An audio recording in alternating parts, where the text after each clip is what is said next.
Virtually the definition of an unsung act, this group lit up the soul and dance charts from the late 70s until the early 90s with a string of hits, often accompanied by a surprisingly long gaps in between. The centerpiece of today's video is all about Skyy.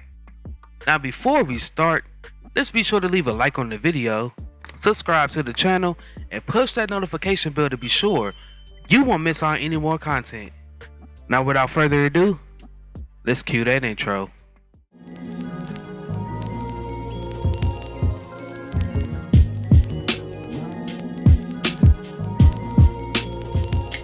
In the late 70s, guitarist Solomon Roberts and brass construction leader Randy Mueller formed a Brooklyn funk and soul group with the vision of creating a self-contained band that could bridge the gap between dance and funk, featuring a beautiful vocal tones of sisters Bonnie, Dolores, and Denise Dunning, with Mueller in the background writing some of the materials and playing keyboards on the albums. The group featured a talented lineup of musicians including guitarist Roberts, keyboardist Larry Greenberg, bassist Gerald LeBon, guitarist Anthony Sierra, and drummer Tommy McConnell, who laid the groundwork for the Dunning sisters' performance. Skyy first appeared on the charts in 1979 on Salsoul Records with their first hit, First Time Around.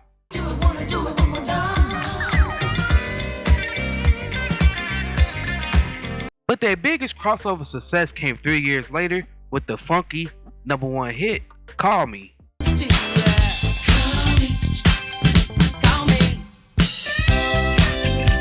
However, with the abrupt conclusion of the disco era, Skyy found itself in the hit-making band limbo. After a dozen albums, Skyy was sputtering, and Salsoul closed its doors. Unfortunately, while Skyy had a lot of amazing stuff coming up, they never really had a label to go all in for them. Skyy signed with Capitol Records in 1986 and instantly had a top 10 hit with Giving It Up.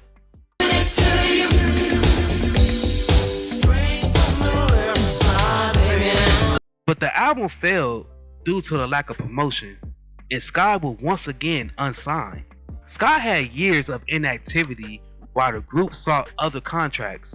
To pay the cost, group members worked other jobs. One day after work, McConnell composed an energetic, entertaining tune that the group believed had potential. It became Start of a Romance. Your eyes were brown, more than flowers in your eyes. The title track for a fresh new album on Atlantic Records.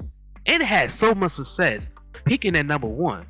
The group soon released another chart-topping hit with the now classic song Real Love. Don't be afraid, open your heart and you see real. Unfortunately, Atlantic didn't know what they had in Skyy, so they retooled the group's sound for the follow-up album to include more electronic music and an urban vibe. Nearer to You sounded unlike a Skyy album and terminated the group's recording career prematurely. Skyy disbanded in the mid-90s due to a lack of new releases, but by the end of the decade, the Dunning sisters had reassembled as the Ladies of Skyy. They was performing in multi-act performances all over the world, which they are still doing today. It was the passing of Skyy's drummer Tommy McConnell in 2022 that propelled the remaining members to reunite for the first time since 1993. The reunion reunited a fire for the band members, and in 2023, the band officially reunited for concerts in New York and Paris. Now before we go, I have a few questions for you all. Have you ever heard of this amazing, underrated disco group? If so, what is your favorite song by Skyy?